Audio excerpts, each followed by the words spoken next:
What's up, legends? Just wanted to jump in here real quick, just in the middle of my day. Just wrapped up filming an interview with a member of the High Ticket Sales Academy, a guy called Josh.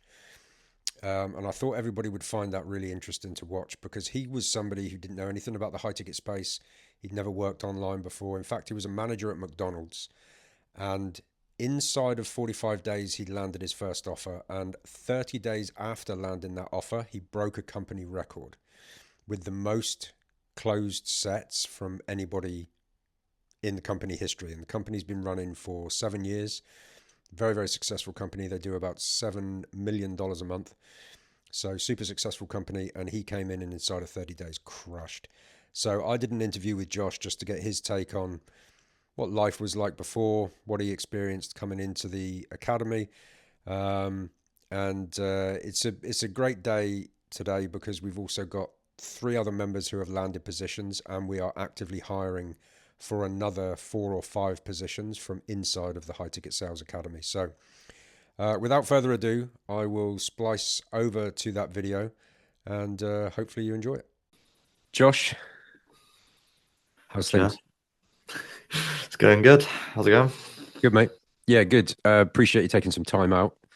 I wanted to just get a bit of a flavor, I suppose, of your experience and what you've gone through and where you came from, all of that kind of good stuff holistically. Um, so let's start with this. How were you, before you joined the Remote Closing Academy, how were you feeling about it? Do you know what I mean? What was going through your mind, whether you should join, whether you shouldn't join, all of that kind of stuff? Um, to be totally honest with you, whether to join or not it wasn't really a question. It was something I was definitely doing because obviously I've known you and Isaac for longer than I can actually think about now, but I've not ever heard bad things about the high ticket space, and I've always really wanted to be involved in it. So it Okay. seemed like a very good way for me to actually get involved. Where did that come from? Like what had you thinking, okay, this looks like something I should be involved with. Well, I, like most people in the high ticket space, didn't really know what I wanted to do in life. Obviously, I know Isaac was very much so of that demographic as well. And I saw what is possible and what you can do in the high ticket space. And from there, it was just a no brainer. You mean you could see, people were making money, they were working remotely, they were able to make money online without going through the traditional, like, okay, if you want to make money online, you've got to be doing Amazon FBA, or you've got to be doing drop shipping, or you've got to build your own business and all of that stuff, right? Yeah, no, it was especially like witnessing it firsthand, like having the freedom and the money and everything else that comes with normal high paying jobs, except for the fact that I've now got more time than I know what to do with and more freedom than I know what to do with. So, Sounds terrible. Sounds terrible. Loads of time, loads of freedom. Sounds yeah, absolutely awful, mate. absolutely horrendous. So give me a kind of understanding of where you were prior to coming into the space. Like, what were you doing? What was going on? To be totally honest with you, I don't think I could have got much worse. I was working at McDonald's as a manager, absolutely hated the job, the people, everything about it. Why? It was just for me dealing with people that were younger than me, even at only being 21, who were just very immature and were kind of just at work for the sake of being at work or because their parents had told them that they needed to get a job. It was just so frustrating having to deal with not only that, but then the flip side of it is the rest of the management team, even our higher ups, just didn't really care. So it was just, here you are, off you pop, and see you later. If you've got any problems, then tough. You have to deal Right. with it. So getting Was it away, long hours, dude? it could be. I mean, the longest shift I did while I was there was 18 hours. You did an 18-hour shift? Yep. And I guess as a manager, it's not like you're sat down in an office all day, right? You're on Oh your feet. no, I was in the midst of it, sorting problems left, right, and center, and doing more work than everybody else, and not really getting much reward from it. Right. What what was the remuneration like? Like the wage as a manager, what was that like? Um, it in comparison to the rest of the people, it was okay, but in the grand scheme of things, it was pretty rubbish. I was on like £14 an hour, which totals to like not even 2,000 a month after tax, And how many hours a week were you working? at least 40. At least. And it could be as much as how much? 50, sometimes 60, depending on how many days or how many hours I'd do in a shift. It was pretty intense sometimes. Brutal. Yeah. So what was it that made you, other than, other than seeing like the income and the freedom that people can have in the high ticket space? Because I get that that's a driver. But even with that, there's still a lot of people that are going to be skeptical. Do you know what I mean? Because there's a lot of bad coaching, there's a lot of bullshit offers, there's a lot of bait and switch marketing out there. So what was it that made you go, right, like, fuck it, this cannot be the rest of my life? What was that kind of that inflection moment that made you go, right, I got to do something different?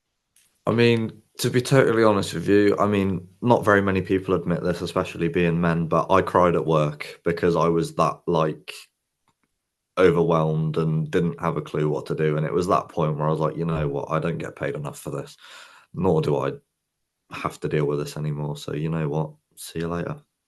Dude, yeah, that's bad. So what was your so from that moment, what was your decision making process that made you go, right, that's it. I'm changing this. I'm not gonna do this anymore. Decision making process. I mean, I kind of always knew that I was wanting to come to high ticket, and I had spoken to Isaac quite a lot about coming to high ticket and didn't really know where to start or what to do. And he was like, "Oh, well, luckily enough for you that we're creating a training program and here's the link. Here you go." And I was like, "Sweet, let's go." Nice, easy as that. And just for context, for anybody that watches this, Isaac is my son. He's been in the high ticket space since 2015. Um, much to much to our well, I was going to say much to our dismay. It wasn't, but when he came to us fresh from college and went, "Yeah, I'm going to quit college and do what you do, Dad," I was like, "Oh shit." Well, you I can remember have that that. conversation with your mother. But how can I say no, right? It's afforded me an incredible life, and what am I supposed to do? Tell him no? That college is the way forward because in my core, I don't believe that it is. I think If it is either. I think it suits some people. Like if you want a traditional job, you want to be a doctor, you want to be a lawyer, you want to be a teacher, stuff like that. Great. The problem is that the economy and the world has changed exponentially so much over the last 20 years, just with the dawn of the internet and then social media and and I think college just sets people up to be an employee and to have capped earnings and to essentially build somebody else's dream. Right? That's your job as an employee. You are there to build someone else's business.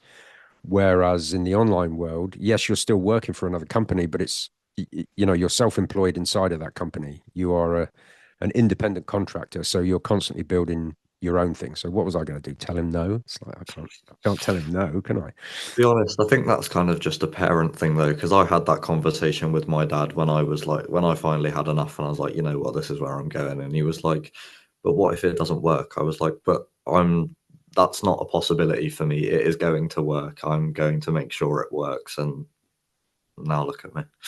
Dude, it was the same when I left. Somebody said, well, a lot of friends said to me, they said, well, what if it doesn't pan out? So what I did is I made sure that I had at least a 3 month runway in terms of earnings, right? So I knew that no matter what, bills were paid, food was covered. We had, enough kind of rainy day fund so that if the bloody washing machine blew up, we could afford. So I made sure that I had 3 month runway. And my thought process was, if it doesn't work, I'll just go and get another job in sales. Like, what have I got to lose, right? It's like it was just a no-brainer for me at that point because it was like even if it doesn't work, at least I've tried. At least I Mhm. gave it a shot. But I don't want to be the guy that wakes up every Monday morning and goes, "Oh, here we go again," and then not have tried to do anything about it.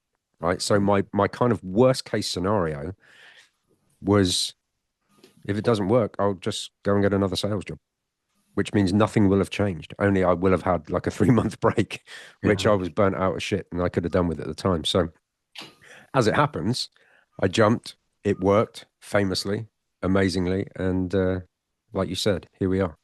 Yeah. Um, And go on. just to touch on one of the things that you said, the waking up and feeling, oh, and going to work. You know what? How long have I been in my role now?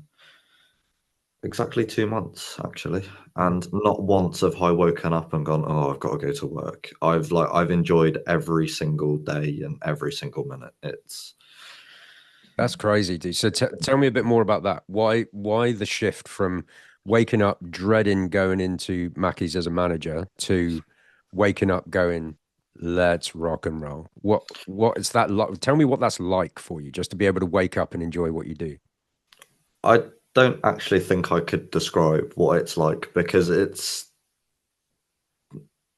such a change from how I had, like, my outlook on work in general from where I was even 3 months ago to now, like being able to wake up and actually want to do my job is just the most amazing feeling ever, and getting paid for it and on the flip side is also brilliant. But I guess what changed was that I now work with such a supportive group of people, whether that be the management, the people around me, like even just the leads that I speak to are 10 times more positive than the people that I used to work with. And just being in such a positive and uplifting environment where everybody hypes each other up, and if you do something well, you get called up on it, and even if you're doing something bad, people will offer to help you, is just so much better than where I was before, where if I was doing bad,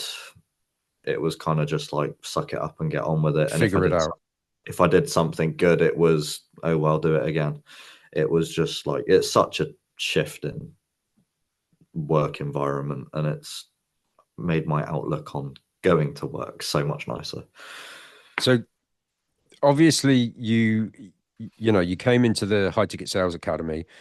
You came to learn the process. You came to learn appointment setting because you're an appointment setter, not a closer, right? Closer is the next step up for you for sure. You're doing appointment setting. What's your experience been like inside of the HTSA, High Ticket Sales Academy? It was, well, as I've said to Isaac multiple times, and I know I've referenced him a lot in this, but we do talk a lot. We are It's not the friends. bloody Isaac show, Josh.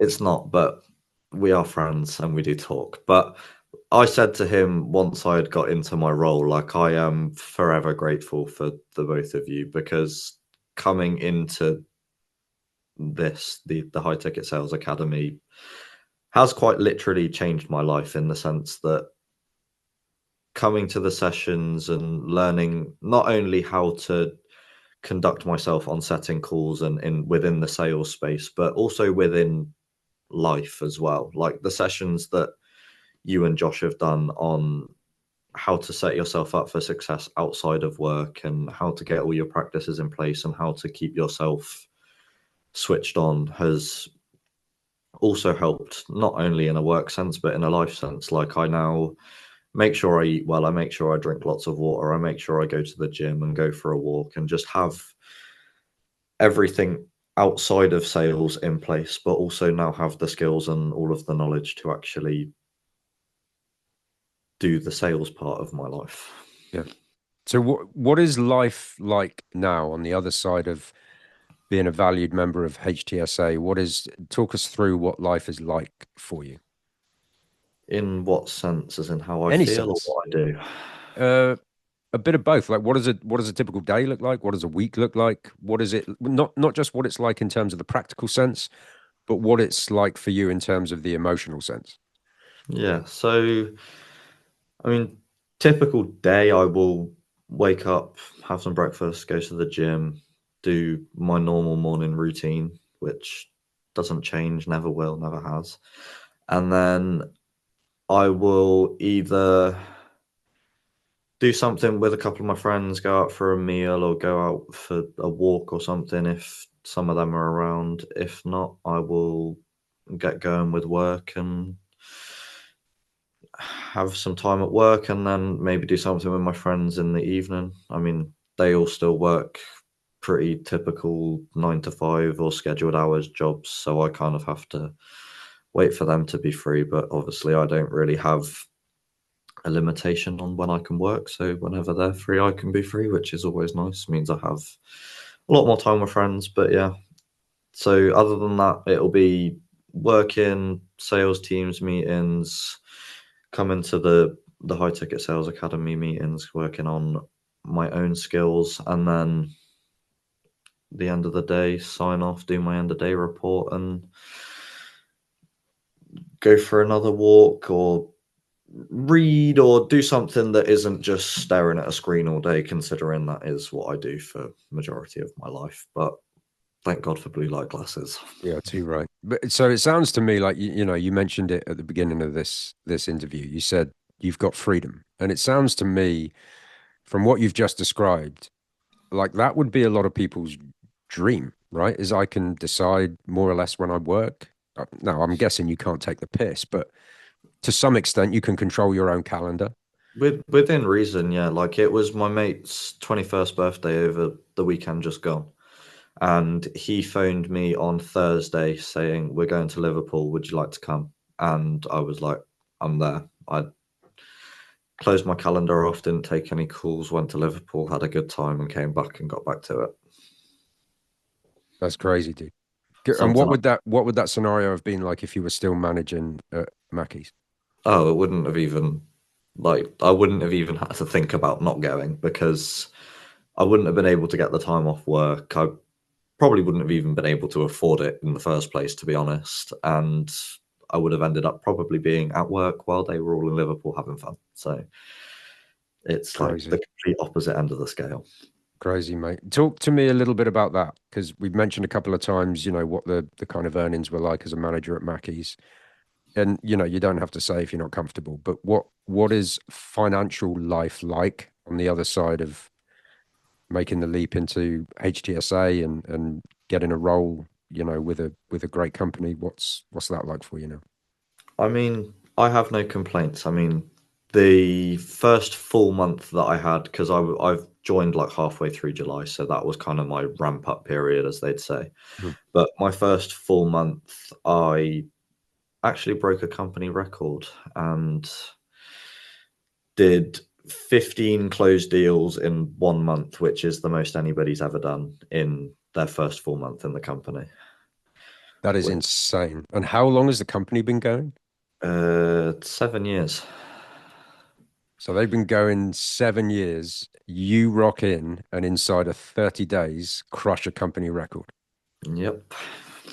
I So I was the highest generating setter on my pod. So there's four different pods, which are just groups of setters, all controlled by a pod leader, just to kind of split it up so you don't have one person trying to train 45 people. But I was the highest generating setter in my pod with I was so close to getting 100K. You don't understand how close I was. I was at like 98.7, and I was like, oh my God, I need one more deal. But I didn't quite get there. But still, 98.7K revenue in my first month was the third performing setter in the whole company. And just for a bit more context, there are nearly 50 setters in the company now. So, And you did that in month one. Like, you what? know, yes, you had skills from HTSA, but you'd never worked the offer before and you'd never, you know, you'd never utilized their script before or anything like that. No.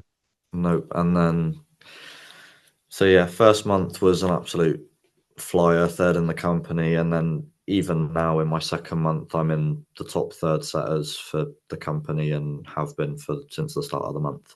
So when it comes to earnings, obviously, I'm more than happy to share how much I earn. I mean,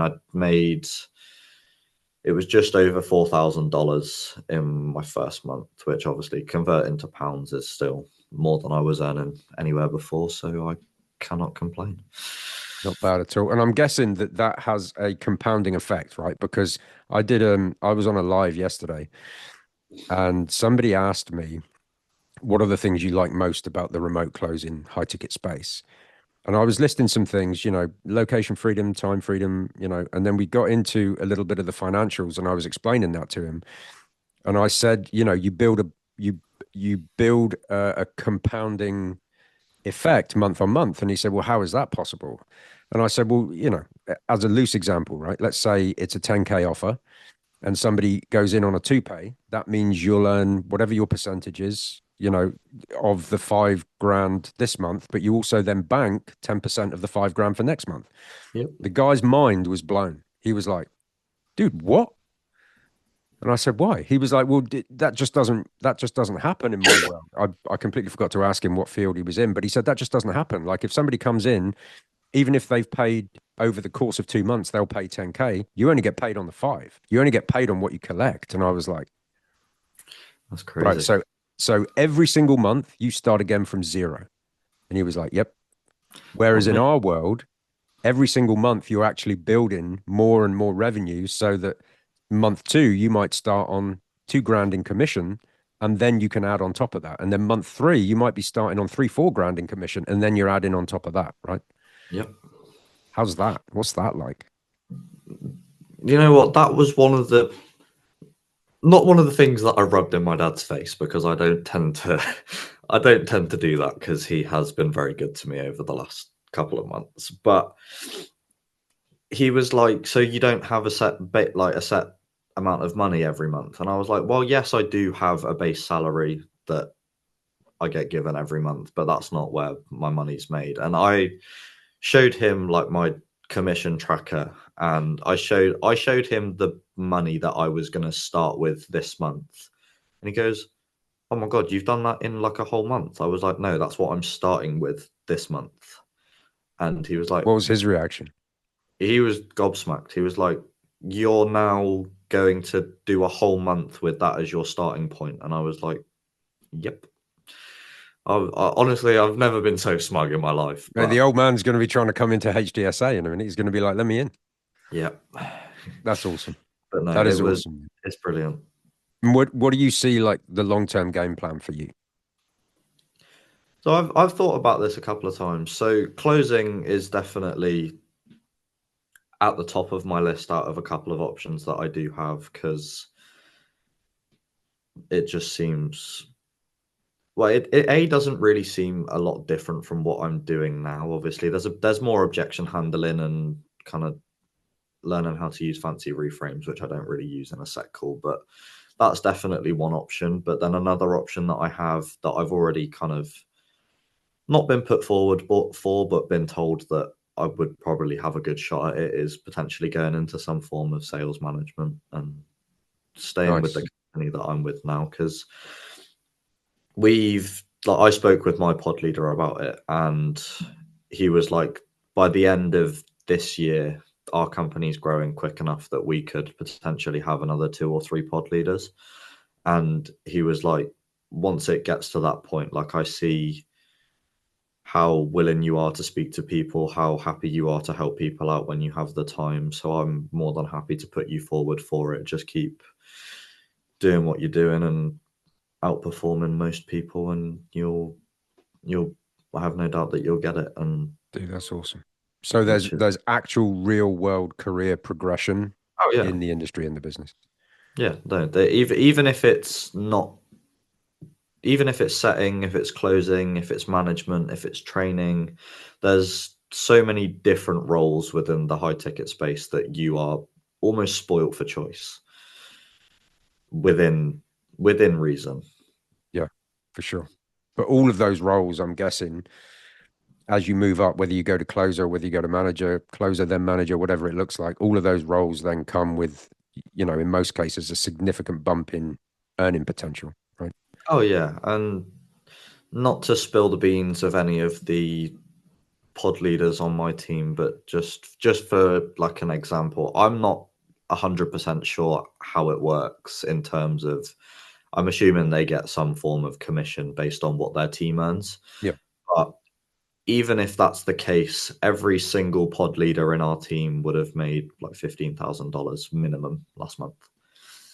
Even if it's the case that they get 2.5% of what their team makes, every single pod leader would have made at least $15,000. Not bad. Nobody's No. scraping the cheese off your chips at 15K a month, are Oh no, you're eating Wagyu steak they? and going on holidays for that, If you man. eat Wagyu steak, you're going to burn through that 15 racks pretty quick, dude. That shit's expensive. But nice to be in a position where you can see the progression, where you can see the next move for you, where you can, you've actually got a pathway to be able to go on and up and up. Oh yeah. Tell you what, let's finish on this. What's like, let's say, if everything goes according to plan in 12 months' time, what do you see yourself doing? Where do you see yourself being? Like, is it travel? Is it fine dining? Is it living somewhere different? Like, what's the kind of short to medium term 12-month plan?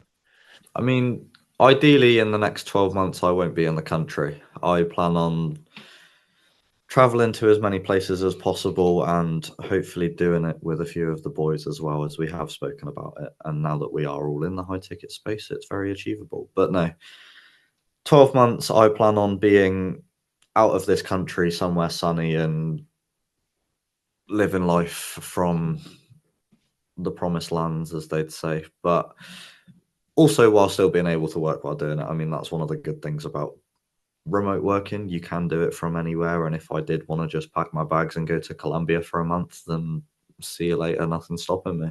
Medellin, here we come. Oh yes, 100%. But Nice. yeah, that's like the big thing for me over the next 12 months. I want to travel. I've never even left the UK. I've never been able to afford to. So now that I can, I will Dude, that is definitely be awesome. full advantage of that. That is awesome. Okay, mate, we'll wrap there. Dude, it's been a pleasure. Appreciate you taking some time. I'm sure you've got, morning walks to get to and the gym to hit and all that kind of fun stuff. So Breakfast. I'll let you crack on with your day, but really appreciate you taking the time to chat, mate. And I'll see you inside of the High Ticket Sales Academy on some more training calls, I guess. You sure will. Let's get that bag, baby. Yes, sir. Cheers, dude. Appreciate it.